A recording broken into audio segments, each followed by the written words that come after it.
ya. Dan kemarin kita sudah menyelesaikan jemaat yang Smyrna.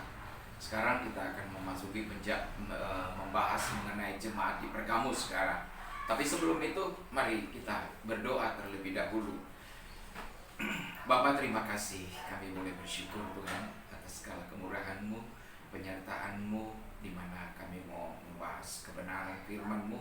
Mari Tuhan mau urapi kami duduk diam, dan biarlah jamahan kuasa roh-Mu yang mau mengajar kami. Sekali lagi Bapa, bukan gagah kuat hebatnya kami, tapi ini semua karena anugerah-Mu.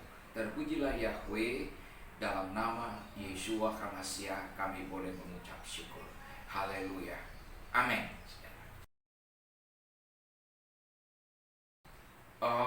Jemaat yang dikasihi Tuhan, kita lanjutkan pembahasan kita kembali mengenai jemaat di Pergamus. Kita sudah melewati surat yang lalu yaitu Smyrna, dan sekarang kita bicara tentang Pergamus sekarang. Kita tahu bahwa Pergamus ini adalah bagian sama dengan apa yang dialami juga di Efesus, Smyrna, dan ini berada pada satu garis lain daripada ini semua, daripada kitab nubuat ini, saudara.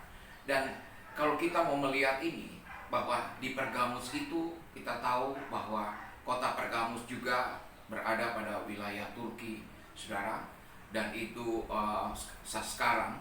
Jadi kita mau bahas Pergamus itu artinya bergabung dengan dunia. Itu arti daripada Pergamus. Sehingga kita bisa memahami ini karena kita mengambil daripada arti daripada Pergamus menurut bahasanya sebenarnya. Dan kemudian kalau kita mau bicara tentang Pergamus, maka saudara, kita melihat kota Pergamus ini adalah kota yang dibangun juga oleh Roma di situ. Dan silih berganti kerajaan, kita tahu bahwa di Pergamus ini adalah kota yang sangat maju. Kota merupakan administrasi dari pusat kerajaan Roma pada satu untuk di sekitar Asia, saudara. Dan Pergamus juga di situ Pergamus juga mempunyai suatu dewa namanya di situ. Ya, dewa itu dianggap selain daripada Zeus, di sana kuil-kuil juga banyak dibangun. Di situ udah patung-patung kaisar. Juga Pergamus mempunyai suatu sesembahan, artinya dewa-dewa tersendiri, saudara, yaitu dewa yang disebut menyembuhkan. Dikatakan istilahnya itu soter, artinya menyelamatkan bagi orang-orang apabila dewa yang sang ular ini bisa menyembuhkan orang. Di situ yang dipelihara oleh kaisar pada zaman dahulu. Saudara yang dikasihi Tuhan, kita tahu Pergamus ini sangat maju, merupakan administrasi pusat daripada kerajaan Roma. Nah, di Pergamus ini, saudara, saya ingin selayang pandang dulu sebelum kita masuk ini. Makanya sebelum itu kita membahas jauh, mari kita baca firman Tuhan terlebih dahulu, saudara. Terambil daripada Wahyu pasalnya yang ke-12 ayatnya sampai ke-17, saudara. Ya, ini kembali ya. Dan tuliskanlah kepada malaikat jemaat di Pergamus. Inilah firman Dia yang memakai pedang yang tajam dan bermata dua.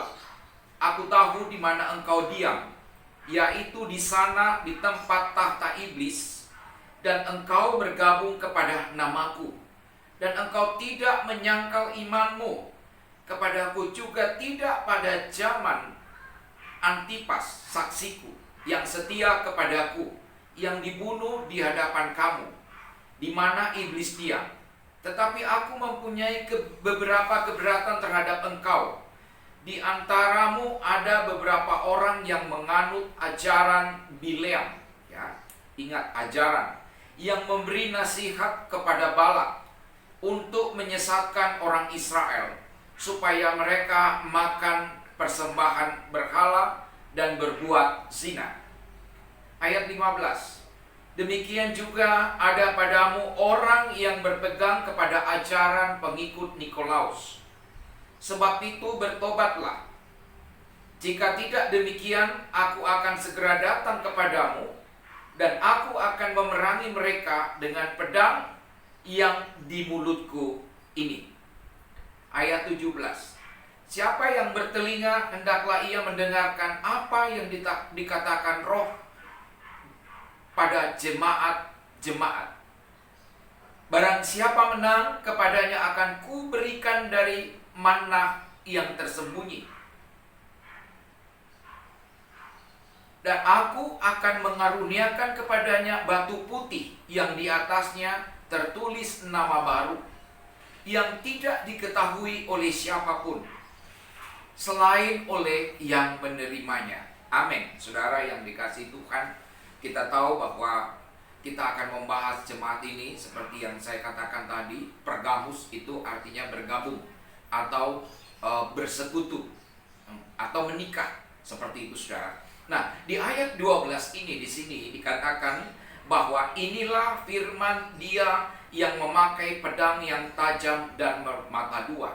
Saudara yang dikasihi, sekali lagi di sini Tuhan ingin menyatakan eksistensinya, bahwa Dia adalah firman, Dia sebagai pedang yang bermata dua, saudara. Dan kita tahu bahwa firman itu adalah firman yang sanggup menerangi, bahkan sanggup semua menjamah setiap apapun yang tidak terlihat, saudara. Seperti kata Ibrani 4 ayat 12 dikatakan bahwa firman itu bagai pedang bermata dua yang sanggup memisahkan roh, jiwa, dan tubuh, saudara yang dikasihi Tuhan. Di sini kita bisa lihat bahwa firman itu sangat tajam, menerawang dalam keadaan itu.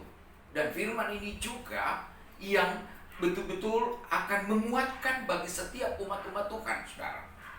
Seperti kita lihat, dan firman ini juga akan menghakimi, ya, menghakimi dari setiap dan memperhitungkan dari setiap perbuatan umat atau jemaatnya, saudara. Dan ini terjadi di Pergamus. Kalau kita buka di dalam Yohanes 12 ayat 4 di situ, ya, 48.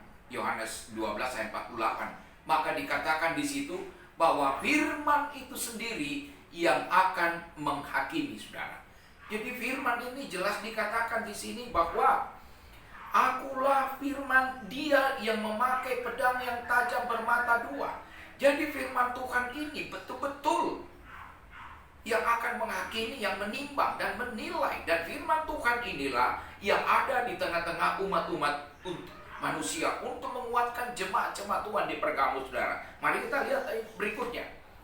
Aku tahu di mana engkau diam, yaitu di sana, di tempat takhta iblis, dan engkau berpegang kepada namaku, saudara. Sekali lagi dikatakan, aku tahu di mana engkau diam, yaitu di sana, di tempat takhta iblis, dan engkau berpegang kepada namaku, dan engkau tidak menyangkal imanmu kepadaku, saudara. Haleluya. Di sini kita bisa melihat bahwa kita ingin memperlihatkan di sini Tuhan sekali lagi berbicara. Aku tahu di mana engkau diam. Tuhan sangat mengenal jemaatnya, di mana dia berada. Ya, dikatakan yaitu di sana, di tempat takhta iblis, saudara. Dan engkau berpegang kepada namaku, dan engkau tidak menyangkal imanmu kepadaku, saudara. Jadi saudara yang dikasihi Tuhan, kita bisa bayangkan bahwa Tuhan sangat mengenal setiap umat-umatnya. Tuhan sangat mengenal setiap dimanapun anak-anak Tuhan berada. Karena dunia ini sudah jatuh ke dalam dosa. Dan kita tahu bahwa di Pergamus ini adalah pusat suatu kekuatan iblis. Karena disitulah pusat pemerintahan dunia, di mana kekuasaan Roma sangat berkuasa, saudara. Kita tahu di Pergamus juga bahwa di situ ada penyembahan berhala yang luar biasa. Tindak tanduk yang dilakukan di sana itu di luar daripada pikiran setiap umat-umat Tuhan, saudara. Di situ ada patung kaisar, di situ ada patung-patung dewa-dewa lain, bahkan dewa-dewa yang ada di Pergamus, saudara. Di situ kita bisa bayangkan, saudara yang dikasihi Tuhan, bahwa apa yang terjadi di situ, bahwa itu adalah dikatakan di situ apa? Takhta iblis. Itulah sebabnya umat-umat Tuhan yang ada di Pergamus, dia tidak pernah takluk kepada pemerintahan Roma. Dia tidak mau menyembah kepada kaisar. Dia juga tidak mau menyembah kepada dewa-dewa orang Romawi dan juga dewa orang Pergamus, saudara. Kita bisa bayangkan apa yang akan terjadi, dan juga di situ penganiayaan yang terbesar juga, penyiksaan terhadap umat-umat Tuhan sama yang terjadi di Smyrna, begitu juga terjadi di Efesus, saudara. Ini semua berada pada satu garis nubuatan gereja Tuhan, sehingga kita mengerti makna daripada gereja, makna daripada jemaat itu sendiri, saudara. Sehingga kita mengikuti ini, dikatakan di situ, saudara, bahwa jemaat Tuhan menderita, tetapi dia katakan, ya, engkau berpegang kepada namaku, saudara. Kita selalu bersyukur karena kita berpegang kepada nama Tuhan. Dan nama Tuhan inilah yang selalu menjaga dan melindungi saudara dan saya. Itulah sebabnya kita mesti mengerti ketika kita berseru kepada Tuhan dan kita mengenal Dia lebih sungguh lagi, sehingga dikatakan Tuhan itu ada bersama-sama dengan saudara dan saya, dan di mana Roh Kudus juga ada tinggal bersama-sama dengan saudara dan saya. Jadi di sini bahwa nama Tuhan itu yang membuat terjadinya kesaksian, membuat gereja mampu bersaksi karena tidak menyangkal nama Tuhan, saudara. Begitu juga dengan saudara, kita lihat di sini bahwa dan engkau tidak menyangkal imanmu, saudara, ya, kepadaku. Ya, jadi saudara, yang dikatakan di sini iman juga tidak disangkal bagi setiap jemaat Tuhan. Kita bisa bayangkan kekuatan daripada suatu kebenaran yang dipercayai itu merubah hidup seseorang. Ya, mampu orang itu menguatkan kehidupannya dengan firman ini, saudara. Dia mampu melihat ada janji-janji Tuhan sehingga menguatkan imannya. Sehingga ketika mereka diperhadapkan masalah yang luar biasa, walaupun mereka berada di takhta iblis atau di tempat pusat penyembahan berhala di dunia, yaitu zaman Kaisar Romawi ini, mereka tidak pernah menyangkal imannya, saudara, kepada Tuhan Yesua. Jadi kita bisa bayangkan jemaat ini luar biasa. Jemaat sehingga Tuhan mengakui bahwa aku tahu di mana engkau berada, saudara. Ya, di situ Tuhan memberikan pujian di situ, saudara yang dikasihi Tuhan, dikatakan di situ, engkau tidak pernah menyangkal namaku. Nama Tuhan adalah nama pribadi yang boleh dinyatakan di dalam kehidupan saudara ketika saudara dan saya mengenal Dia, saudara.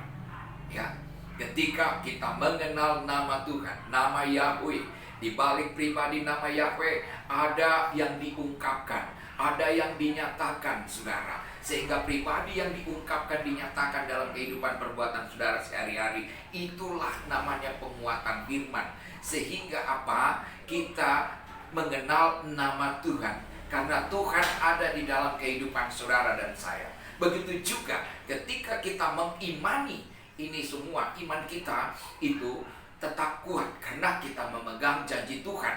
Jadi kita percaya kepada Tuhan dan juga kita percaya kepada firman-Nya, saudara. Itu yang Tuhan kehendaki sehingga kita kuat bertahan. Mungkin sampai saat ini penderitaan kita belum seberapa dibanding dengan jemaat-jemaat Tuhan yang ada di Efesus, Smyrna, dan Pergamus. Mereka disiksa, mereka dicabik-cabik, mereka tidak mempunyai hak. Mereka seolah-olah dijadikan budak, saudara. Kalau mereka tidak menyembah kepada Kaisar, tidak menuruti pemerintahan Roma pada saat itu, kita bisa bayangkan, saudara, itulah orang-orang yang teguh, orang-orang yang kuat di situ, saudara. Sekali kita mempunyai suatu pemahaman ini dan kita boleh bangga memiliki orang-orang yang beriman, inilah orang-orang yang kuat, orang-orang yang mampu bertahan, mempertahankan imannya walaupun di dalam penderitaan yang sangat, dan juga mereka tinggal di tempat tahta iblis. Dan kemudian kita lanjutkan, dikatakan di sini bahwa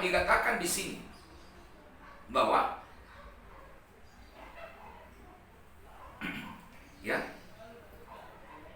tidak menyangkal imanmu kepada, juga tidak pada zaman Antipas saksiku yang setia kepadaku, yang dibunuh di hadapan kamu, di mana iblis diam. Saudara, kalau di sini dikatakan juga tidak pada zaman Antipas, saudara, saksiku yang setia kepadaku, yang dibunuh di hadapan kamu, di mana iblis diam.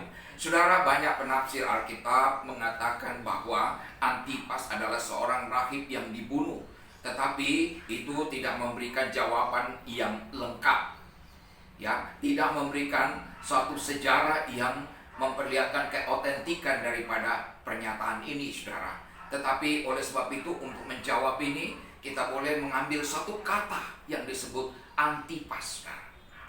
Di sini kita melihat dikatakan saksiku Antipas. Maka kata Antipas ini kita coba uraikan. Satu bernama anti, saudara, ya. Di situ, ya. Kedua bernama pas. Anti ini adalah artinya menentang, saudara. Kalau Anda melihat kamus, maka anti itu menentang. Dan kemudian yang kedua adalah pas, ya. Pas itu artinya segalanya. Jadi kita boleh ringkaskan bahwa Antipas adalah jemaat-jemaat Tuhan yang menentang segalanya, menentang terhadap penyembahan-penyembahan berhala, menentang segala apa yang tidak dikehendaki oleh Tuhan, saudara. Jadi itulah Antipas, artinya orang yang sudah menjalani penderitaan, baik dia mati syahid, mati untuk Tuhan. Walaupun itu, saudara, kita lihat Antipas ini tak terbilang banyaknya, saudara. Kalau kita tahu, saudara, di zaman mulai dari Efesus sampai ini, Kaisar Nero memerintah tahun 6 sampai dari tahun berapa, 40 sampai 68 Masehi. Itu Kaisar Nero, dan menyiksa begitu banyak orang.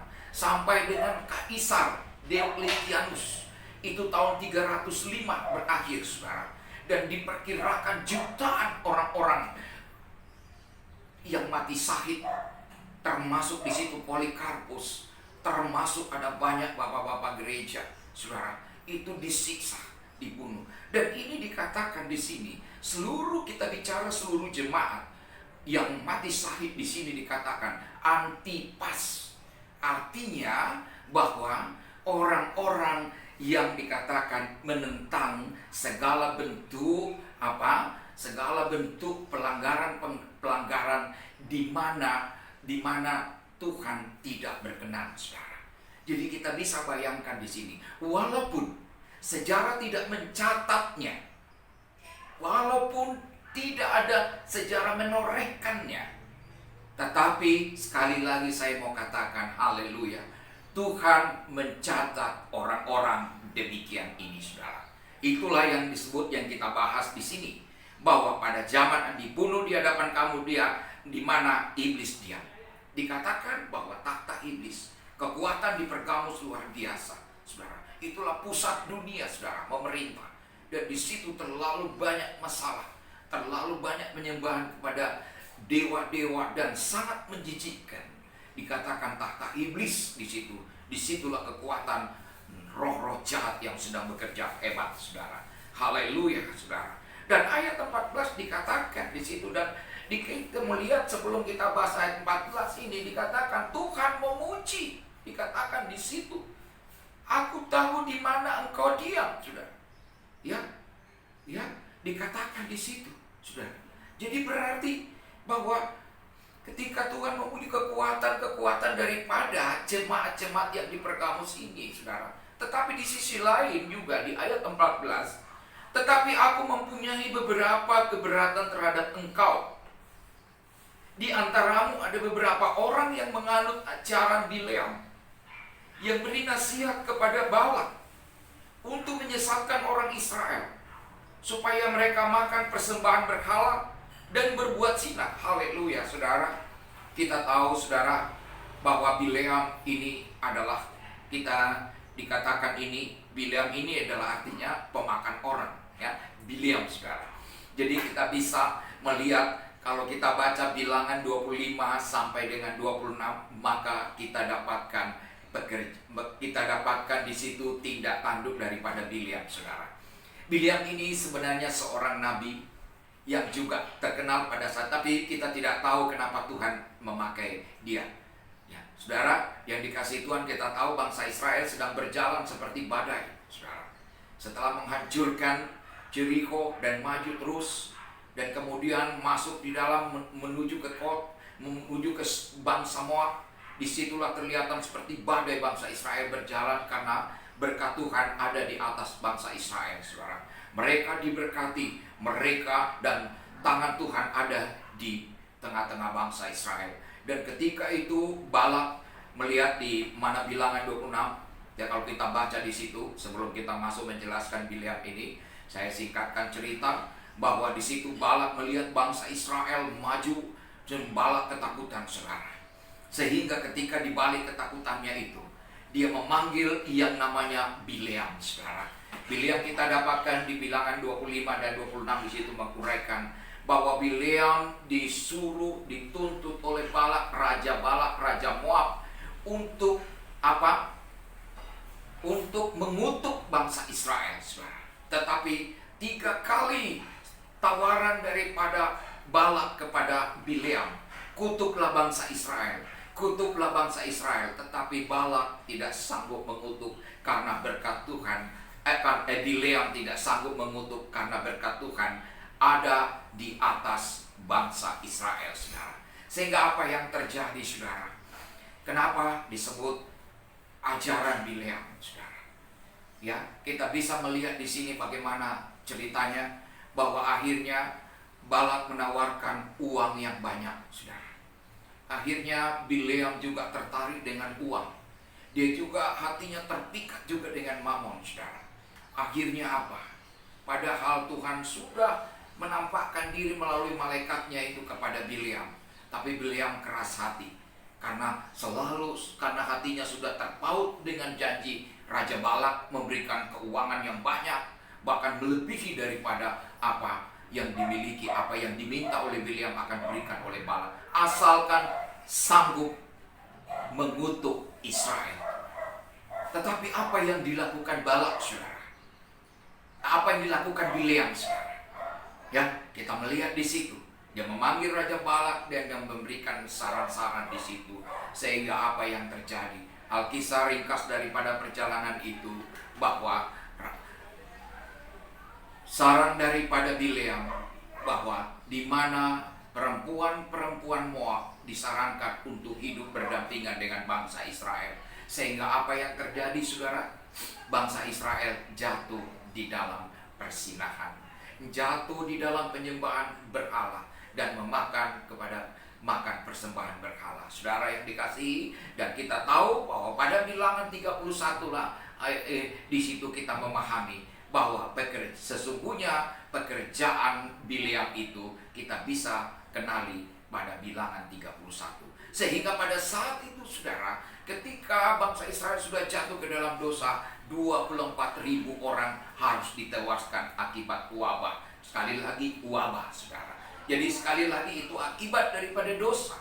Di sini, saudara yang dikasihi Tuhan, saya ingin menyampaikan di sini kenapa Tuhan sangat membenci.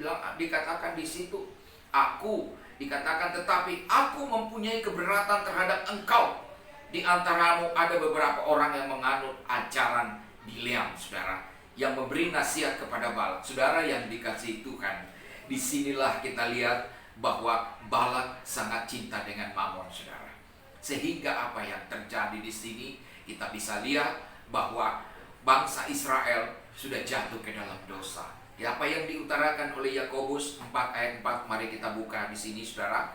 Ya, Yakobus 4 ayat 4 dikatakan di sini, hai kamu orang-orang yang tidak setia, tidakkah kamu tahu bahwa persahabatan dengan dunia adalah permusuhan dengan Elohim?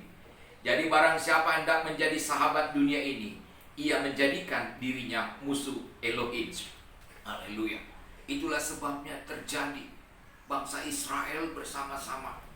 Karena apa? Bersahabat dengan dunia ini. Itu yang digambarkan oleh gereja yang terjadi, bahwa kita tidak boleh bersahabat, kita tidak boleh kawin seperti itu, saudara.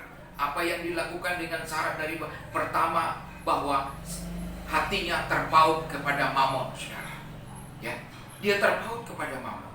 Yang kedua, membawa bangsa Israel menyembah kepada berhala, saudara.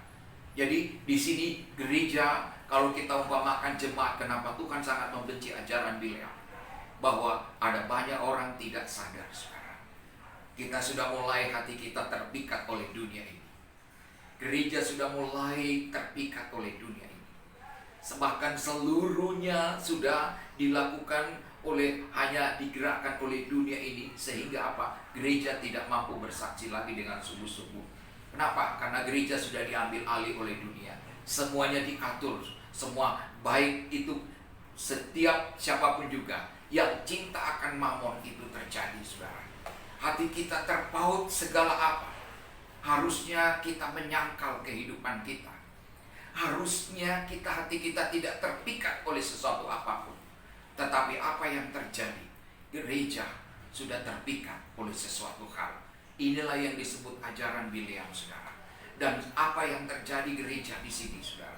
Gereja sudah hidup bergabung, saudara. Artinya apa yang dikatakan di situ? Kita tahu bahwa zaman bapak-bapak gereja ketika Konstantin yang agung memeluk agama Kristen, dan Kristen dijadikan agama negara, dan semua pembiayaan terhadap itu gereja itu dibiayai oleh negara, saudara. Bahkan seluruh insentif juga, seluruh pelayan-pelayan baik dari pendeta pastor dibiayai oleh negara.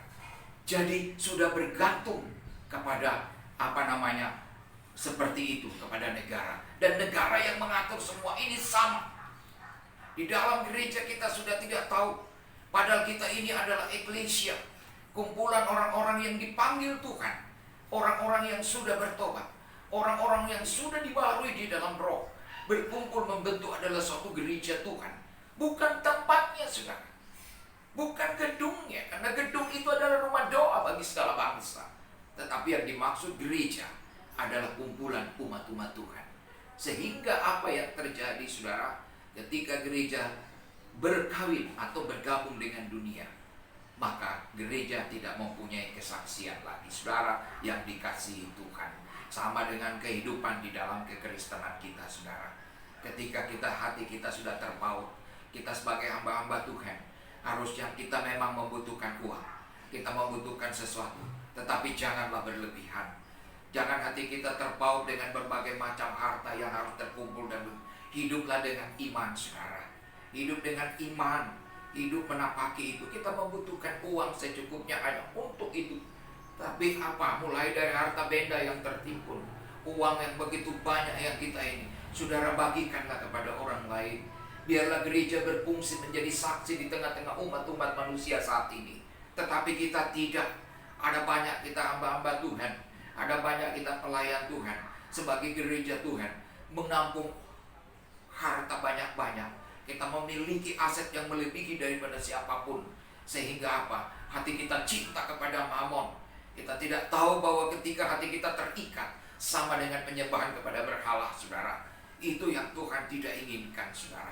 Kita sebagai hamba-hamba Tuhan, sebagai anak-anak Tuhan, atau sebagai imamat yang rajani, harusnya hati kita tidak terikat oleh sesuatu apapun. Kita bisa memanfaatkan kekayaan kita untuk kemuliaan nama Tuhan, saudara. Terpujilah Yahweh Elohim, itulah yang ingin saya sampaikan. Kenapa apa disebut ajaran Bileam? Ini sudah masuk merambah di dalam jemaat di Pergamus, saudara.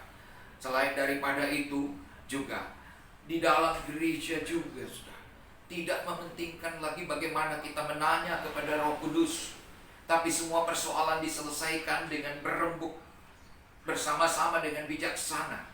Tidak pernah menanyai Tuhan lagi, saudara. Ini yang harus kita kembalikan, saudara.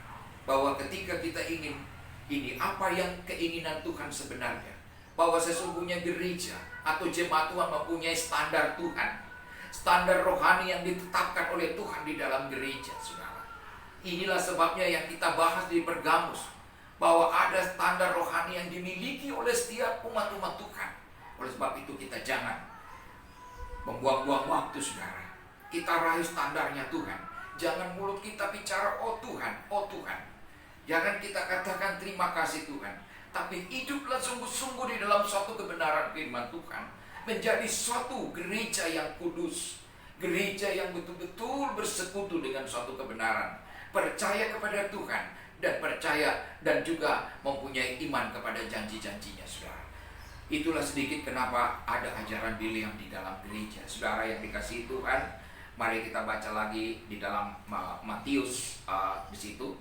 Matius 6 ayat 2 dikatakan di situ apa tentang ini juga sehubungan dengan gereja, saudara. Kita buka Matius 6 ayat 2. Dikatakan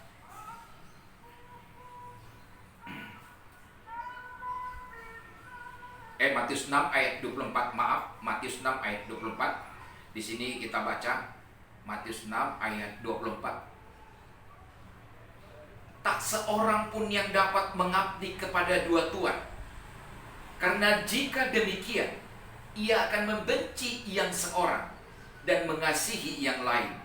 Atau ia akan setia kepada yang seorang dan tidak mengindahkan yang lain. Kamu tidak dapat mengabdi kepada Elohim dan juga kepada Mamon. Saudara yang dikasihi Tuhan, hati kita tidak bisa terikat kepada Mamon. Dan juga kita ingin berkata, saya juga mau datang kepada Tuhan, saudara. Kita harus melepaskan salah satu. Kita harus terikat kepada Tuhan yang sesungguhnya. Sehingga apa? Gereja itu bertumbuh, hidup. Bukan diatur oleh manusia, bukan dikendalikan oleh pemikiran manusia, tetapi harus berserah, minta petunjuk Roh Kudus, sehingga gereja itu mampu bersaksi di tengah-tengah dunia saat ini, saudara. Haleluya. Bukan, jangan nanti kita terikat kepada Mamon. Karena Mamon itu membinasakan setiap umat-umat Tuhan. Sekali lagi saya katakan itu, kita harus memilih, saudara. Tidak bisa kaki kita dua sebelah kaki kita. Ada orang bilang bahwa kita menikmati dunia, kita menikmati juga surga, saudara. Di dalam kekristenan tidak ada seperti itu. Oleh sebab itu Tuhan selalu berkata, barang siapa yang ingin mengikut aku, dia harus memikul salib. Dia harus menyangkal dirinya, saudara. Menyangkal diri kita mampu ketika kita mengenal firman Tuhan. Ketika Anda membaca firman Tuhan, Anda mampu menjawab tantangan itu. Tapi ketika saudara dan saya tidak mengenal rencana dan janji Tuhan, maka saudara tidak mampu melakukan hal ini, saudara. Mungkin boleh di mulut itu bisa berkata, kita harus pikul salib. Mungkin di mulut kita harus kita menyangkal. Tetapi sekali lagi Anda tidak mampu ketika firman Tuhan tidak menguatkan saudara dan saya.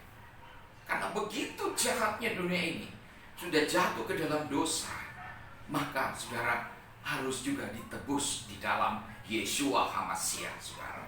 Saudara yang dikasihi Tuhan, itulah yang disebut ajaran Bileam yang sudah ada di dalam jemaat Tuhan, saudara. Perhatikan ayat 15 berkata demikian. Demikian juga ada padamu orang yang berpegang kepada ajaran pengikut Nikolaus. Sebab itu bertobatlah.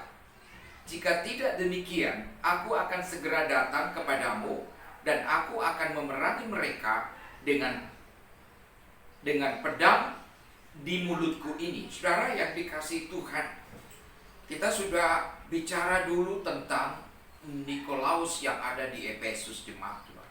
Kita tahu bahwa ini berada pada satu garis. Efesus, Smyrna dan Pergamus adalah jemaat berada pada satu garis nubuatan, saudara. Jadi kita sudah bicara tentang Nikolaus. Nikolaus kita tahu bahwa itu dulu di Efesus merupakan satu perbuatan pengikut Nikolaus. Ya, tetapi kalau yang di Pergamus ini sekarang adalah merupakan ajaran Nikolaus, saudara. Jadi kita bisa membayangkan bahwa apa perbedaan itu mulai dari ajaran, mulai dari perbuatan, itu menghasilkan juga berdampak ke ajaran. Nah, kita tahu bahwa Nikolaus itu adalah satu kata kita bagi Niko adalah orang yang meninggikan diri. Sedangkan Laus adalah orang yang dianggap awam, yang dianggap rendah. Jadi saudara, jadi sekali lagi di sini kita kembali kepada Nikolaus di sini bahwa orang yang meninggikan dirinya daripada orang lain. Sehingga ajaran ini sudah masuk di dalam gereja. Di dalam gereja orang yang mengajar masalah rohani hanya rohani saja. Ada yang melayani di bidang administrasi saja.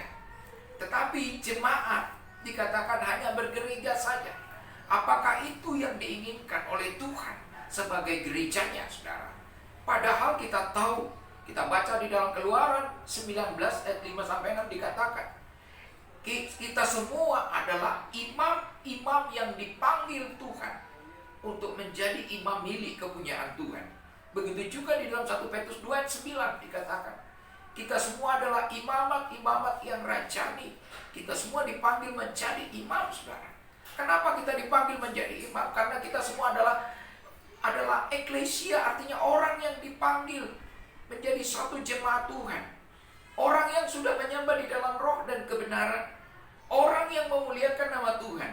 Itulah yang disebut jemaat-jemaat, sehingga terbentuk jemaat persaudaraan, saudara. Kita tahu bahwa di dalam kitab suci, ya, menjadi seorang pelayan itu bukan dari segi jabatannya, tetapi perbuatannya, saudara. Apa yang kita bisa lihat ini? Coba kita buka di dalam Matius 20 ayat 25 sampai 28. Kita buka kitab kita. Apa yang disampaikan Tuhan kepada setiap umat Tuhan? Ayat 20 sampai 25 dan 28. Pasal 20 ayat 25 dan 28 dikatakan di situ. Tetapi Yesua memanggil mereka lalu berkata, kamu tahu bahwa pemerintah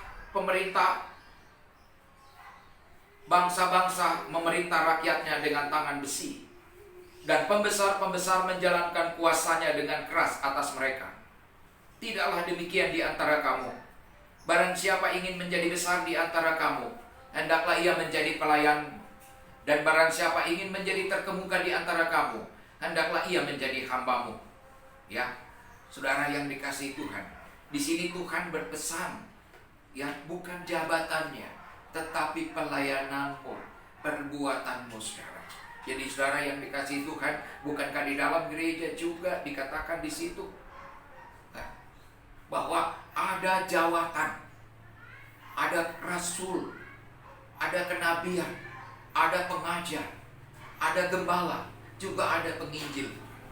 Oleh sebab itu, ini yang harus kita terapkan di dalam jemaat Tuhan sebagai gereja, dan kita hidupkan sehingga menjadi jemaat persaudaraan, saudara. Tetapi bukan ajaran-ajaran Nikolaus yang sudah masuk di dalam gereja. Di situ membentuk apa? Sistem kependetaan, sistem pastoral, sistem sinodal, sistem kepausan, sistem keuskupan, dan juga sistem iman, saudara. Jadi terjadi ada mediator. Itu perbuatan manusia, bukan datang dari Tuhan. Inilah yang masuk di dalam gereja, saudara, yang dikasihi Tuhan. Kita tahu bahwa kita semua umat-umat Tuhan. Ketika Tuhan berkata, dikatakan di situ, dikatakan bahwa inilah firman Dia yang memakai pedang yang tajam bermata dua. Maka ini sangat menyorot kita begitu tajam. Bagaimana Tuhan menginginkan gerejanya, bagaimana Tuhan melihat gerejanya, saudara. Sehingga apa yang terjadi, ajaran Nikolaus ini sudah masuk di dalam gereja. Ajaran yang dulu perbuatan mulai terbentuk, tetapi kemudian masuklah ajaran-ajaran, dan sampai sekarang ini ada di dalam satu garis nubuatan, mulai dari Efesus, Smyrna sampai dengan ini ada di dalam gereja, saudara. Oleh sebab itu kita mesti tahu, kita mesti kembali kepada ajaran yang sungguh-sungguh dari Tuhan. Kita kembalikan itu, saudara yang dikasihi Tuhan. Jadi sekali lagi saya mau katakan di sini, ya, saudara yang dikasihi Tuhan, bahwa Tuhan mau kita semua menjadi imamat yang rajani. Ya, Tuhan tidak mau ada mediator lagi. Oleh sebab itu Tuhan berkata, semua ketika bait suci terbelah, tidak ada lagi yang membedakan antara ruang kudus, ruang maha kudus. Semua orang berhak masuk di dalam pelataran yang kudus. Semua orang boleh menyembah, tetapi dengan catatan, saudara dan saya harus percaya kepada Tuhan, ya, dan juga percaya kepada firman-Nya. Saudara harus bertumbuh, saudara harus kuat, saudara harus mampu betul-betul. Jadi bukan mulut kita saja, saya orang Kristen loh, saya punya gereja, saya juga punya Tuhan Yesus. Bukan itu yang dimaksud. Tetapi buktikan dan baca firman Tuhan, sehingga saudara dan saya mengenal Dia lebih dekat lagi. Dan ketika ada masalah datang, ketika ada ini, kita tidak goyah, saudara. Kita selalu bersyukur. Ada orang pasrah saja karena dia tidak bisa berbuat apa-apa. Tetapi ada orang yang memahami dengan hikmat keadaan ini. Dengan hikmat dia mempersiapkan hati dan pikirannya. Dengan hikmat dia berdoa di hadapan Tuhan. Dengan hikmat dia sadar bahwa keadaan memang harus digenapi. Dan dia boleh bersyukur. dia boleh bersabar. Itulah anak-anak Tuhan, saudara. Ya, jadi sekali lagi itu yang Tuhan. Nah, sekali Tuhan katakan, jikalau ada, Tuhan ancam, jikalau engkau tidak bertobat, aku mencabut kegidianmu, saudara. Dia banyak gereja tidak dipimpin oleh Roh Kudus. Dia bertumbuh dengan daging, dikuasai oleh daging. Yang ada hanya pemikiran duniawi di situ. Dan itu banyak terjadi. Jemaat harus peka melihat semua itu. Apakah ini gereja daging, gereja duniawi, atau gereja yang memang Roh Kudus berperan, di mana hadir damai sejahtera sukacita, di mana firman Tuhan boleh bertumbuh, kesaksian boleh dinyatakan, saudara. Itu yang saudara mesti raih, itu yang saudara mesti perhatikan baik-baik. Sehingga apa? Tuhan tidak mencabut kaki dia, saudara. Ada banyak gereja layu, ada banyak gereja boleh besar, boleh bertumbuh, tetapi di dalamnya tidak diisi oleh orang-orang yang beriman, saudara. Ya, jadi kita kembali lagi. Nah, dikatakan ayat 17 sekarang. Ini ayat yang terakhir. Siapa yang bertelinga hendaklah ia mendengarkan apa yang dikatakan Roh kepada jemaat. Barang siapa menang, kepadanya akan kuberikan dari mana yang tersembunyi, dan aku akan mengaruniakan kepadanya batu putih, di atasnya tertulis nama baru, yang tidak diketahui oleh siapapun selain oleh yang menerimanya. Haleluya, saudara. Di sini dikatakan, di closing statement kita ayat 17 ini mengatakan bahwa dikatakan siapa yang bertelinga hendaklah mendengar apa yang dikatakan Roh kepada jemaat-jemaat. Barang siapa menang, orang yang menang akan apa dikatakan di situ? Akan kuberikan mana. Mana artinya makanan rohani, pemahaman rohani, bukan mana yang seperti bangsa Israel dapatkan, tetapi mana di dalam rohani. Saudara dan saya menikmati anugerah rohani di situ. Saudara boleh menikmati anugerahnya. Pewahyuan dibukakan, pemahaman tentang kebenaran tersingkap, dan Anda bertumbuh sehat di atas bangunan yang cakap, yang dibawa, dipimpin oleh Roh Kudus, di mana Yesua adalah kepalanya. Di bawahnya lahirlah. Oleh sebab itu firman Tuhan berkata, dari Yerusalemlah datangnya firman, tetapi dari Sion pengajaran itu datang. Haleluya. Inilah satu yang disebut mana yang saudara terima dan saya. Dan kemudian dikatakan lagi di situ, dikatakan yang tersembunyi aku akan mengaruniakan kepadanya batu putih yang di atasnya tertulis nama baru. Saudara, kita dihadiahkan batu putih, yaitu batu. Yesua berkata, akulah batu penjuru, aku adalah batu karang. Artinya apa? Keteguhan iman saudara di dalam dibangun di atas rohani, dia mengarah kepada satu kekudusan hatimu, ketulusanmu. Itulah batu yang ada di dalam kehidupan rohani saudara dan saya. Dan kita akan diberikan apa? Dikatakan di situ, di atasnya tertulis nama baru, saudara. Iya, tidak diketahui oleh siapapun selain saudara dan saya. Tidak ada yang bisa mengetahui nama yang diberikan kepada saudara, ya, dan saya. Hanya saudara dan saya yang memahami sejauh mana tingkatan rohani saudara. Itulah nama yang tertulis kepada saudara dan saya. Saya sudah memiliki itu nama, tapi hanya sendiri saya yang tahu. Begitu juga saudara dan saya ketika memahami satu puncak rohani yang matang, maka saudara akan mendapatkan itu nama, saudara. Nama yang diberikan oleh Tuhan, bukan diberikan oleh siapa, tapi nama diberikan oleh pemiliknya itu sendiri, saudara. Dan kita sendiri yang memahami itu. Haleluya, saudara. Jadi kalau kita belajar daripada jemaat di Pergamus, maka kita mendapatkan ada beberapa hal di sini, saudara. Di situ ada banyak martir-martir di situ. Pertama adalah di situ orang yang tidak menyangkal nama Tuhan, orang yang tidak menyangkal imannya. Artinya orang yang setia sebagai Antipas. Mereka mati syahid, mereka mati sebagai martir, saudara. Ini yang pertama, saudara. Mereka tidak menyangkal imannya, mereka mempertahankan, mereka tidak menyembah kepada berhala, mereka tidak menyembah kepada kaisar dalam, mereka disiksa, dibunuh, mereka tetap bersaksi, saudara, dan nama Tuhan dipermuliakan. Ini yang satu. Yang kedua adalah ajaran Bileam.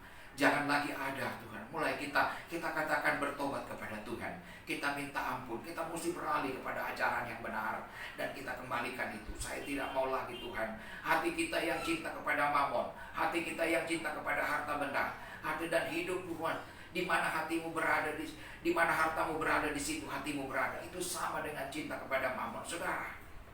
Kita boleh memiliki sesuatu, Tetapi janganlah berlebihan. Berikan untuk Tuhanlah sisanya, saudara. Dan kita boleh pakai untuk pelayanan, membantu orang-orang, membantu para hamba-hamba Tuhan, saudara. Ya, ini yang kedua ajaran Bileam yang masuk ada di dalam persinahan, saudara. Ada banyak kita kawin campur, saudara. Kita tidak mendidik anak-anak kita dengan kuat, sehingga kita membiarkan saja merusak nama Tuhan di dalam kehidupannya. Padahal Tuhan berkata, aku mau engkau hidup di dalam kebenaranku, baik kepada anak-anakmu engkau didik sungguh-sungguh. Tetapi kita tidak mau buang energi, saudara. Jangan biarkan bahwa aku bekerja untuk anak-anakku, aku menyiapkan makanan untuk anak-anakku. Bukan itu yang Tuhan mau.